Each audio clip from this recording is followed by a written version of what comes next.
Bonjour, moi c'est Jokari. Je suis créateur de contenu depuis 3 ans et demi et je suis effectivement aussi président et cofondateur de cet événement qui s'appelle la Paris Creator Week. Comment vous est venue l'idée de créer cet événement? Moi depuis 3 ans et demi je m'intéresse à un écosystème qui s'appelle la Creator Economy qui, pour le faire simple, est toute l'industrie autour de la création de contenu. Donc ça englobe les créateurs de contenu, mais aussi les plateformes comme YouTube, Spotify, LinkedIn, les agences, les logiciels autour de cet écosystème. C'est un écosystème qui est très développé aux États-Unis, qui n'était pas encore trop en France, et j'avais envie de participer à son développement parce que hier, on a révélé une étude sur le marché de la creator economy. C'est un marché qui pèse déjà 8 milliards de dollars en France, et surtout c'est un marché qui est en croissance de 25% par an. Donc 25% par an, pour que les gens se rendent compte, ça veut dire que ça double tous les 3 ans. Donc ça va aller très très vite. Et à Paris, en France en tout cas, on a toujours eu ce positionnement sur les industries culturelles très très fort. On pense au cinéma avec Festival de Cannes qui fait venir des gens du monde entier à Cannes. Et donc pourquoi pas faire de Paris le hub de cette industrie qui est la creator economy, et dans quelques années faire venir des gens du monde entier pour venir voir à la fois nos créateurs mais aussi nos talents dans les agences, dans les plateformes et dans tout cet écosystème. C'est déjà un très beau succès. On a vu là depuis hier, il y a un monde de dingue, il y a des énergies qui circulent. Donc les objectifs pour les prochaines années, si j'ai bien compris, c'est ouvrir au monde. Oui, c'est ça. On va continuer à ouvrir de plus en plus à l'international, mais il faut trouver vraiment les formats qui intéressent chacun des acteurs de la creator economy.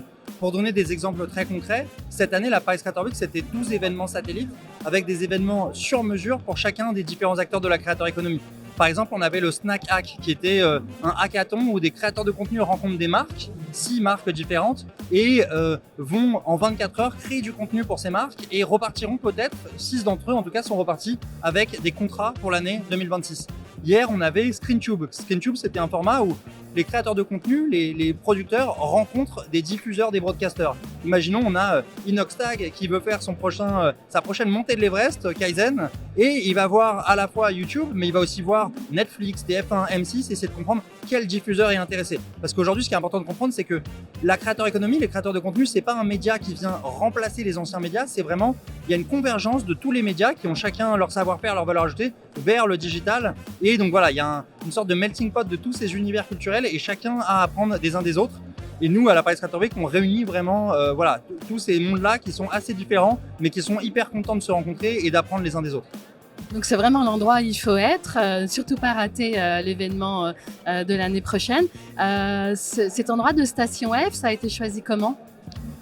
Pour nous, c'est un lieu emblématique. Il y a aussi, la creator economy, c'est vraiment une industrie de la tech. Faut pas oublier que tous les géants de la tech sont positionnés dessus. Google, ils ont YouTube, Amazon, ils ont Twitch, Apple, ils ont Apple Podcast, Nvidia, indirectement, s'est positionné dessus avec les cartes graphiques, tout ça. Donc c'est cet univers de la tech, cet univers en pleine effervescence. Pour nous, Station F, c'est un lieu hyper emblématique de tout ça.